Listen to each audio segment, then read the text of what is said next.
Bienvenidos a Cero Drama, un espacio donde hablamos sin filtros, sin juicios y sin máscaras. Aquí no hay drama, pero sí hay historias reales, historias que duelen, que inspiran y que nos recuerdan que cuidar nuestra salud mental no es un lujo, es una necesidad. Hoy conversamos con una voz que muchos reconocen en la radio, pero pocos conocen realmente, comunicador, locutor y ser humano como tú y como yo.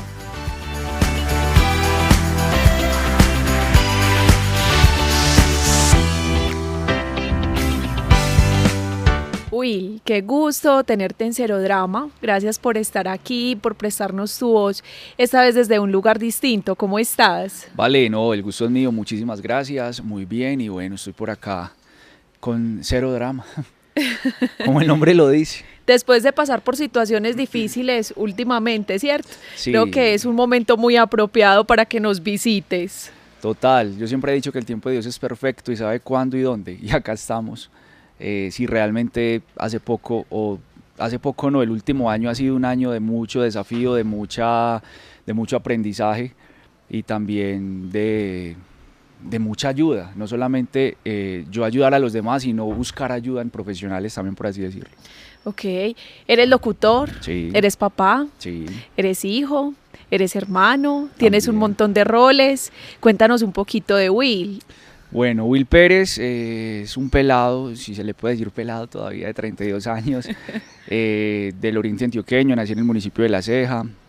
eh, Desde muy pequeño mis padres se fueron para Medellín, vivimos en barrios populares, como por ejemplo el Popular número 1, donde de niño me tocó afrontar temas de violencia en el barrio, temas de guerra de combos, donde salía para el colegio o salía del colegio y era corra para la casa porque empezaron a dar bala, o donde íbamos para el colegio con mi mamá y muerto en la esquina. Y así fueron varios años. Recuerdo que cuando vivíamos en Santo Domingo Sabio, en Medellín, cada rato era, ay, es que mataron a tal persona, a tal muchacho de tal combo, lo mataron en la esquina, lo mataron o lo encontraron muerto. Y eso fue muy teso, incluso a tal punto de que una vez, me acuerdo, vivíamos en un segundo piso, en una casa de obra negra, y los pelados del combo, como del barrio donde vivíamos, se montaban al balcón a cubrirse ya, para dar bala. Eso fue complejo. Yo tenía, no sé, 6 años, mi hermano 3, mi mamá estaba en embarazo de mi hermana, mi papá trabajaba en la noche, entonces éramos como desprotegidos, por así decirlo, porque siempre el papá es como el que protege, como el que cubre, el que abriga, y él estaba trabajando, pero eran temas y tiempos difíciles. Ok, tú eras el mayor, por lo que Sí, entiendo. Entonces, de una u otra forma, te tocaba desempeñar ese rol de cuidador, de protector. sí, pero pues un niño de 6 años Tampoco es que pueda no hacer es que mucho. proteja mucho realmente. Sí, Ok, sí. después de estar todo ese tiempo inmersos en tanta violencia que lastimosamente se tuvo que padecer en alguna época de nuestro país, ¿qué pasa con ustedes o qué pasa contigo? Bueno, luego de eso, de tanto como rodar en Medellín, por así decirlo, en diferentes barrios con mucha problemática en cuanto a violencia, me mandan para el Retiro, mis papás me mandan para el Retiro a vivir con una tía y a estudiar acá en el Retiro. Entonces estuve con mi tía unos 6 meses aproximadamente. Recuerdo yo que en Medellín hice preescolar primero hasta mitad de año, y ya la otra mitad de año del primero lo hice en el Retiro, acá en el Retiro. Viví con mi tía y ya mis papás se quedaron pues en Medellín. Yo bajaba cada 8 días a Medellín como a visitarlos y eso. Y ya eh, a esos 6 meses ya mis papás se vienen a vivir al Retiro de mayordomos, y ya pues yo obviamente regreso a vivir con ellos. Pero, o sea, fueron momentos o fueron años de infancia difíciles, difíciles por temas económicos, bueno, primero la violencia, luego temas económicos, mis papás de campo, mis papás pues obviamente con escasos recursos también, ¿cierto? Y de esta manera pues hacían lo posible por sacarnos adelante, porque nosotros fuéramos como alguien en la vida. Ok, bueno, ya te gradúas del colegio, Sí. terminas. ¿Cómo empieza esa travesía, por llamarla así, en el mundo de las comunicaciones? Bueno, antes de eso, pues niño me gusta la música. De hecho, me acuerdo yo que en las fiestas familiares yo era el que me sentaba al lado del equipo de sonido y cogía los CDs y los ponía y ahí ponía el volumen, adelantaba y todo eso. Entonces desde pequeño me gusta mucho el tema de la música. Sin embargo, salí del colegio y hice un semestre de producción agropecuaria, algo totalmente diferente a lo que ahora hago. Hice un semestre, me salí porque pues seguir ahí era hacerles perder plata a mis papás. Y bueno, desde los 13 años empecé a trabajar, salía de vacaciones o salía del colegio y trabajaba construcción, trabajé en un montón de cosas, fui mesero, cuidé carros, trabajé en fincas, y no porque mis papás me obligaran a hacerlo, sino porque me gustaba, digamos, comprarme, no sé, X tenis o los cuadernos de argollados, entonces lo hacía como por ayudarles a ellos.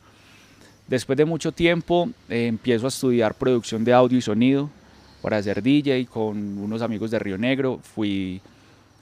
Trabajé con unas minitecas del Oriente también, La Ceja, Río Negro. Y cierto día me dio por estudiar comunicación para radio y televisión, cosa que no sé cómo llegué allá. Yo digo que yo soy locutor y llevo ya más de 10 años de experiencia de locutor por accidente. ¿Por qué? Porque yo realmente todavía soy una persona tímida, pero en ese tiempo era mucho más tímido. Y una vez estaba trabajando en una mueblería en El Retiro cuando escucho en la radio, hágase técnico en comunicaciones para radio y televisión. Y yo, voy a averiguar, en Río Negro. Me fui a averiguar, yo ya era papá de mi hija mayor, yo fui papá muy joven. Fui a averiguar y fui como un miércoles y hasta el viernes se podía separar el cupo y se tenía un descuento. Yo me acuerdo que yo dije, no, pues tengo 20.000 pesos que me sobran de... Con una situación un poquito compleja. Sí, igual seguíamos con la situación compleja y pues como yo fui papá tan joven, obviamente pues tenía que responder por la niña. Que es una historia que más adelante le vamos a contar a nuestra audiencia. Entonces nada, separé el cupo con 20.000 pesos, me acuerdo, y empecé a estudiar. Trabajaba de lunes a sábado, estudiaba los domingos. Sí. Y bueno, el poco tiempo libre era para mi hija, compartir con mis papás y demás. Y ya, o sea, empecé a estudiar. Me acuerdo yo que incluso en el segundo fin de semana un profesor al cual le debo lo que soy ahora, pues y a muchas otras personas, pero ese profesor fue la primera persona que creyó en mí porque me dijo, nos puso a hacer como una actividad en diferentes salones y era improvisar sobre un tema 10 minutos. Y yo en ese tiempo, yo en el colegio no era el más lector ni mucho menos, y en ese tiempo me dijo, hablaba de la importancia de la lectura en este salón. Yo me bloqueé, si hablé 5 minutos hablé mucho, me bloqueé, yo terminé diciendo esto no es lo mío, yo por acá no vuelvo, yo por qué me metí en esto, se perdió otra vez la plática. Sin embargo, el profesor después de clase me llamó aparte y me dijo, mira, te voy a recomendar unos libros de crecimiento personal, léaselos, instrúyase, lea mucho, periódicos, revistas, redes sociales, bueno, lea, y en unos meses hablamos. Y así fue, yo empecé como a seguir su consejo y ahora incluso con amigos me dicen, hey, vos hablas hasta por los codos, ¿vos de dónde te apagás? Entonces como que le fui ganando esa timidez, por así decirlo. Sin embargo, fue un proceso complicado también. El tema de los medios, de la radio, ha sido complicado. Es que eso termina siendo un don, como todo, creería yo, porque no cualquier persona tiene la habilidad o la capacidad de sentarse y hablar de una forma fluida ante una cámara, ante un micrófono, porque no es fácil, no es fácil. Es real. Mi formación es psicología y nace este proyecto tan lindo. Pero sí hay que reconocer que hay momentos de miedos, de inseguridades, de frustración, donde uno dice, ¿será que sí voy a ser capaz? ¿Será que sí se va a lograr llevar el mensaje que uno pretende o espera con este proyecto? Sí, siempre va a estar ese sustico. Yo digo que cuando deje de sentir ese susto al momento de salir al aire o de estar frente a un micrófono, cuando yo ya no sienta susto, cuando ya no sienta como ese miedo del vamos al aire, ya me retiro completamente porque ya es como perderle la pasión y el amor a lo que se hace. Ok. ¿Cierto? Will, vamos a volvernos un poquito. Tú ahora nos decías que fuiste papá súper joven, ¿sí? ¿Cómo hiciste para sobrellevar de una u otra forma esa situación? Porque hablando con Cero Drama, yo creo que uno es consciente de que la vida con un hijo puede volverse un poquito más compleja en algunos aspectos, ¿cierto? Sí. ¿Por qué? Porque no es lo mismo pues responsabilizarse solamente de uno que responsabilizarse de otro ser humano, porque es el tema de la educación, ni siquiera es lo económico, que es muy importante, es también el tema de la educación, de cómo voy a hacer para gestionar todo lo que implica tener un hijo. Entonces contanos un poquito, porque tenés 3 hijas, o dos. Ay, no, perdón. No, la tercera no, todavía no, y no la voy a tener ya. Ok. No, 2. Sí, fui papá a los 19 años, con una niña en ese momento de 16, fuimos papá muy jóvenes, y realmente mi hija mayor, Sofía, fue la que me dio a mí como ese impulso para estudiar, para salir adelante, para lograr superarme primero a mí mismo, para poder velar por ella. En ese tiempo era solamente ella. Más que lo económico, sí, fueron muchas dificultades en mi casa para contar, para decirle a mis papás. ¿Cómo le hiciste? Contanos cómo le contaste a tus papás. No, me acuerdo que mi mamá salía a caminar con una amiga y yo salía detrás de ella y yo, ma, tengo que contarle algo. Las mamás... Lo presienten. Sí. ¿Y no estabas muy asustado? No, claro, obviamente. Oh. Aparte porque la mamá de la niña venía muy enferma, pues como con mucho vómito, y nosotros decíamos una gastritis. La gastritis ya hoy en día me dice papá. Okay. Y es súper grande, está súper grande. El caso es que, claro, el susto, pero más que el susto de contarle a mis papás, era el susto de hablar con los papás de ella. Ese era el susto. Incluso el papá de ella me decía que no me quería volver a ver, que cómo le hacía eso a la niña, que hasta que una vez borracho me llamó y me dijo que tenía que hablar conmigo. Yo, no, acá fue, ya, o sea... Pero nada, cero drama, vamos a hablar con él. Ese va a ser tu momento cero drama, o sea, nos adelantaste un poco. Bueno, no, fui a hablar con él y incluso estaba llorando, me abrazó, me dio la mano, felicitaciones, pero te voy a pedir un favor. Y yo, sí, claro, ¿cuál sería? Que me deje ser el padrino. Yo, bueno, dale, de una. No, pues ya que va a decir uno, sí, claro, hágale. Sí, gracias por la ayudita. Y ya, pues ya de ahí para adelante, nació la niña, nació Sofía, y fue... La alegría tanto de la casa de los abuelos maternos como la de mi casa también. Entonces, es para mí, pues yo tengo 2 grandes regalos, 2 tesoros, pero para mí fue esa personita que me enseñó muchas cosas de la vida. Pero como tal también cometí muchos errores que yo le pedí a Dios como poderlos enmendar, y tiempo después, 7 años después, fui papá de la segunda niña. Ok. Bendecido con 2 niñas. Con 2 princesas. Planeada la segunda. Ninguna de las anteriores, ninguna de las 2. Pero muy bendecido con tus hijas. Sí, claro. Listo, ya seguiste como con todo ese proceso, retomando como el tema de tus estudios. Estábamos haciendo un paréntesis con tu familia. ¿En qué momento tú dices, listo, yo creo que esto sí puede funcionar, yo creo que sí soy bueno para esto? Anteponiéndote quizás a las dificultades, porque como bien lo estabas mencionando ahorita, hubo momentos de mucha frustración, de pensar o de sentir que no ibas a ser capaz con esto, que no ibas a servir para esto. ¿En qué momento tú dices como, bueno, me voy a dar otra oportunidad, y las cosas empezaron a tomar su rumbo? Cuando hablé con el profesor, y a los 15, 20 días que volvió a hacer el ejercicio, ya notó el cambio en mí, y yo dije, no, esto para adelante, vamos para adelante. Se acabó el primer semestre, y para el segundo, pues obviamente yo ya era papá y tenía muchas responsabilidades, y yo dije, no, me va a tocar desistir por temas económicos. En ese tiempo me acuerdo que la coordinadora del instituto donde yo estudiaba se dio cuenta de que estaba pasando un momento difícil, y me dijo, después de que termines clases hablamos. El tema fue que luego hablamos, y me dijo, te voy a ayudar, vos sos muy bueno, tenés madera, veo que te gusta, te voy a dar, o te voy por lo menos a proponer para que te den un subsidio. Yo dije, va, o sea, si Dios, la vida, el universo me quieren acá, es porque esto es lo mío. Eso te iba a decir, o sea, sí. Qué hombre tan amado por Dios. Demasiado, siempre lo he tenido claro. Okay. Entonces nada, tomé el subsidio, estudié, ya el tercer semestre sí lo pude pagar bien, porque ya para el tercer semestre yo ya empecé a hacer primero prácticas, pero sin embargo recibía ya cositas, yo hacía ya voces, hacía el tema de los toques, los eventos y una cosa y la otra. Entonces ya fui como teniendo un poco más de dinero y pude pagar el tercer semestre. Antes de graduarme yo ya hacía parte de la emisora del Retiro, tanto practicante, terminé prácticas, supernumerario como 3 años.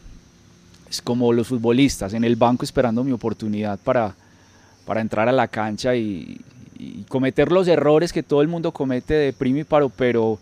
¿Cómo cuáles? ¿Alguno que recordes? No, por ejemplo, salir al aire minuto 10 y con el micrófono apagado. O sea, hablando para mí, yo creyendo que la gente estaba escuchando, pero no, o sea, apagado. O como por ejemplo dejar el micrófono abierto, que yo creo que a todos nos ha pasado, a todos los que estamos en radio nos ha pasado. Y seguir hablando, echando y uno ahí chisme. echando chisme. No, imagínate, parce, ¿quién? ¿En serio? No te puedo creer. Y todo el mundo, yo creo que escucha. Cositas así. Y no solamente en la emisora del Retiro, sino en las otras emisoras donde he estado. Siempre se han cometido errores. Porque empezaste en la emisora del Retiro. Ahí estuve 2015, practicante, luego supernumerario. 2018 ya me dieron contrato. Y me acuerdo que en el 2019, en febrero, el 15 de febrero me renovaron contrato y el 28 renuncié. Ok, ¿y de ahí pasas a dónde? RCN Radio en Medellín. Bueno, una oportunidad importante. Sí, algo que hacía 6 meses estaba buscando, hojas de vida en RCN, por ahí 10, 12 hojas de vida llevé para diferentes emisoras, La Mega, Rumba, El Sol, Fantástica, para Radio Paisa, muchas emisoras y nunca se dio nada. Sabes que me encanta que lo digas, porque yo creo que hemos sido reiterativos en algunos episodios donde decimos que cuando estamos en la cima es muy fácil decir como, qué suerte tuvo esa persona, sí, pero desconociendo su historia, desconociendo todo lo que tuvo que hacer para poder llegar a donde está ahorita. Entonces tú dices 10, 12 hojas de vida, nos da a entender que no fue en el primer intento, no, ojalá. Que se tuvo que insistir un montón, confiar, persistir, orar, o sea, porque creo que también es muy importante uno pedir, saber pedirle a Dios, y con seguridad Él nos da siempre y cuando eso haga parte de su propósito con nosotros. Es verdad. De hecho, yo todas las noches, yo soy de orar, de agradecer, y todas las noches yo le pedí a Dios la oportunidad en radio. Y yo, o sea, todo se me fue dando de una manera muy perfecta, porque yo siempre decía, para una emisora AM que yo me voy es para una de RCN, porque yo sé que si se abre una vacante en una FM puedo pasar facilito. Me presentaron al que hoy en día es el gerente de RCN Radio, y eso fue en julio. Me lo presentó incluso un amigo, colega, que en ese tiempo era locutor y DJ de La Mega, DJ Dojo, ya no está allá, pero me lo presentó.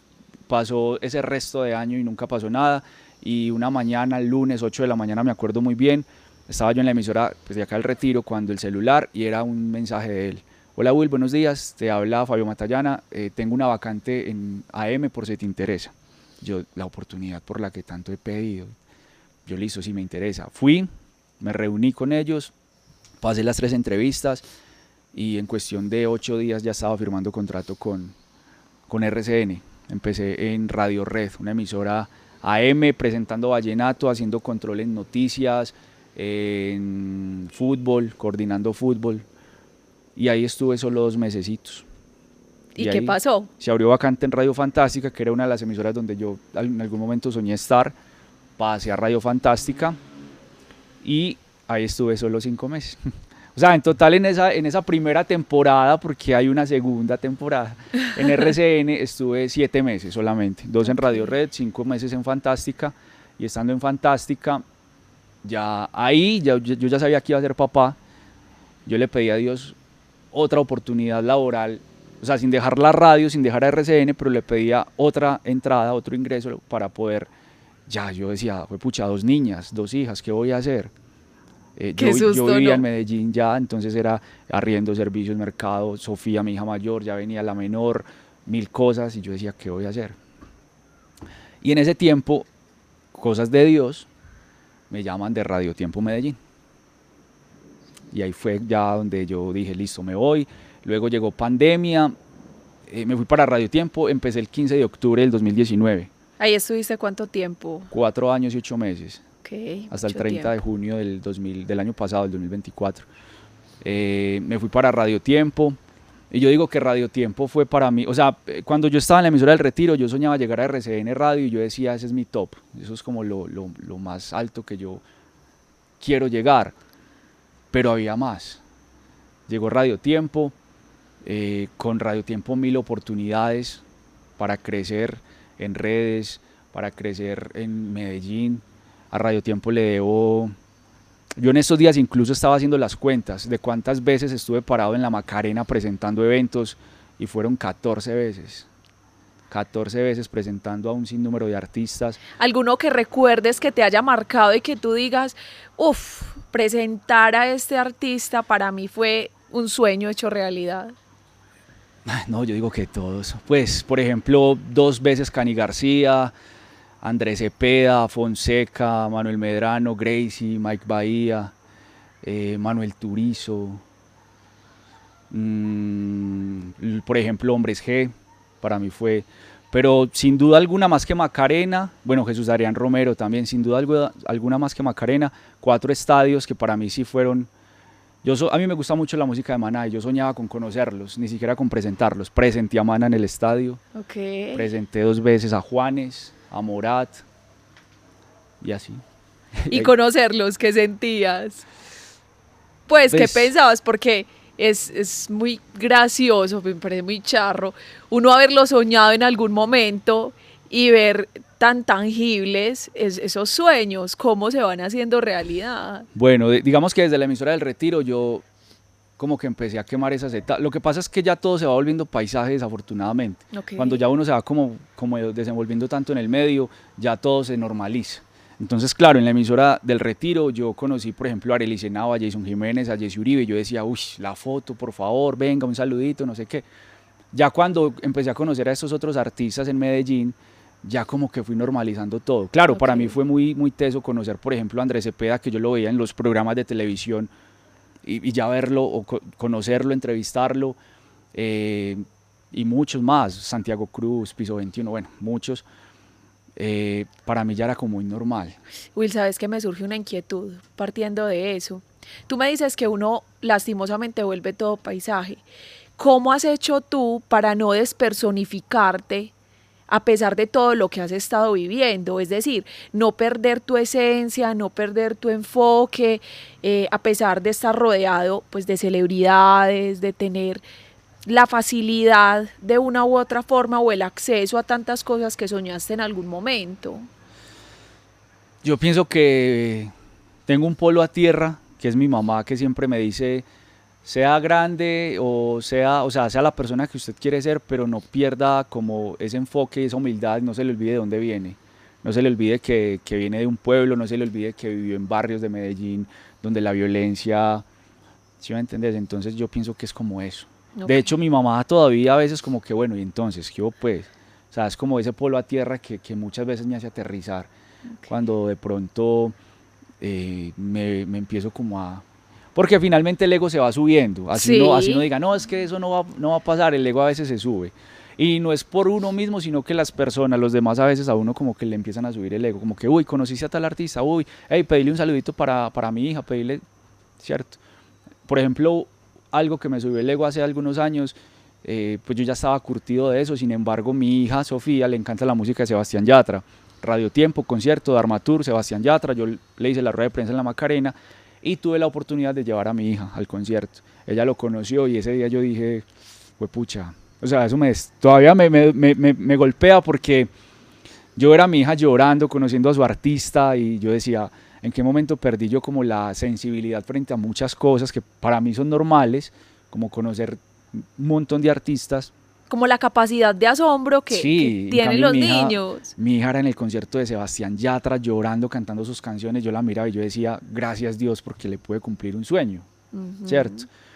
Y así pues han sido también muchas cosas, no solamente con mi hija, muchas personas, porque lastimosamente en el medio se ve como el tema de me acerco a este man porque es de radio y porque me puede dar boletas o porque me puede conseguir el saludo de tal artista.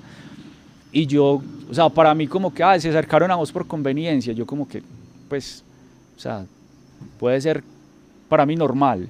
Como que no, si yo te puedo cumplir el sueño de que conozcas a tal artista, vení, vamos a conocerlo. Porque no se trata de lo que las otras personas hagan, se trata de lo que uno siente, de lo que uno da, que lo que uno da es honesto, es con cariño y sin ningún tipo de interés. Ahora ya no depende de uno, la otra persona qué intención tenga, en su conciencia estará. Sí. Bueno, Will, ya después de que estás en Radio Tiempo, tienes ahí una brecha un poquito grande a nivel personal, a nivel familiar, a nivel... Sí, ya digamos que yo estaba en Radio Tiempo y fue hace un año que renuncié a Radio Tiempo, y este año ha sido, o fue porque ya gracias a Dios pues salí como de muchas cosas, fue como un break, pero donde pucha, viví mil cosas, toqué fondo en muchas situaciones. En este año hice algo que nunca había hecho y que lo estaba tratando de hacer hace mucho tiempo, como fue buscar ayuda de un profesional en psicología para que me orientara, acercarme más a Dios. Pero también tuve muchos, o sea, todo esto fue como resultado de días donde me alejé mucho de mis hijas, de días donde incluso dejé de hablarle a mi mamá por 3 meses, eso fue el año pasado. Y es increíble como uno dice, no, es que las personas no lo cambian a uno. Sí, yo digo que sí, porque realmente yo me alejé mucho como de mis hijas, de mi familia, incluso también renuncié a Radio Tiempo, que era pues algo que yo siempre soñé, a causa como de consejos de una persona que no debía escuchar en ese momento. Por eso es tan importante elegir quién nos rodea. Uno cuando es adolescente y la mamá le dice a uno eso, mi hijo, cuidado con quién anda, que puede afectar, sí. Y uno no cree, uno dice, mamá, pero no me molestes, y ahora que uno está grande, que lo vive, que lo ha padecido, uno dice, es verdad, es real, es muy importante uno elegir de quién permite rodearse o de quién permite también escuchar consejos, sí. Porque lo que tú dices, tocaste fondo, y me encanta que lo reconozcas porque de una u otra forma estás tratando de equilibrar tu vida. Con psicología, el tema de salud mental, Dios, que es el tema espiritual y que es la base de todo. Sé que estás yendo al gimnasio, entonces sí, está el tema del cuidado de la salud física también, sí. Y realmente ese es el equilibrio ideal del ser humano, pero llegar a ese punto o a ese nivel de conciencia implica mucho, implica pasar por un desierto, ¿sí? Y ese desierto lo tuviste que padecer en algún momento. Y agradecemos profundamente, Will, que hoy nos hayas abierto tu corazón. Quiero que, si es posible, cerremos este episodio de hoy, un episodio tan sentido, tan conmovedor, donde estás del otro lado de la pantalla, diría yo, sí. Y que le des a nuestra audiencia alguna sugerencia, alguna recomendación, partiendo de eso que tú has vivido, desde tu experiencia, desde tu propia historia. ¿Qué le podrías decir a nuestra audiencia Cero Drama? Pues no, primero que luchen por sus sueños. Que sí se cumplen. Sí se cumplen, o sea, si son perseverantes, si hay disciplina, si hay fe y creen en ustedes mismos. O sea, yo pienso que es creerse el cuento, creerse uno mismo capaz a pesar de las adversidades. 1000 personas te van a decir no sos capaz, por ahí no ves, no servís para eso, incluso la familia. Pero nada, es creerse el cuento, salir adelante y los sueños sí se cumplen. Los sueños sí se cumplen, incluso paréntesis, hace un año salía de la radio y ahora estoy otra vez en la radio, estoy otra vez como por ese proceso, segunda temporada en RCN, por ahí nos escuchamos. Entonces nada, los sueños se cumplen, hay que luchar, hay que ser perseverantes, hay que actuar con disciplina, que los sueños sí se cumplen. Y muchas veces yo creo que todos en algún momento de la vida nos tenemos que rodear de personas negativas para poder aprender, tenemos que tocar fondo para poder aprender, tenemos que sentirnos, como dicen las mamás, con el agua hasta el cuello para poder aprender. Y nada, o sea, por ejemplo, yo en este momento, ya que hablo mucho con mi psicólogo, yo le digo, Carlos, yo toqué fondo, pero aproveché para tocar fondo y como estaba tocando fondo me impulsé para volver a salir. Y pues es como eso, o sea, luchar, sí, buscar ayuda si en algún momento se necesita y bueno, y creerse el cuento uno mismo. Gracias por eso. De verdad, valoramos muchísimo esto que nos dices, porque cuando tocamos fondo tenemos 2 opciones, o empezamos otra vez a subir, a surgir de todo eso, o nos quedamos en el fondo, y claramente tu opción fue la 1, sí, volver a surgir, claro que sí. Nos despedimos de nuestra audiencia de Cero Drama, recuerden que nos pueden seguir en @cerodrama_podcast, también nos pueden seguir en nuestro canal digital RTV. Nos encontramos desde el Mall Zona Madeira y agradecemos a todo este equipo de producción. Nos vemos en el próximo episodio. Chao, chao.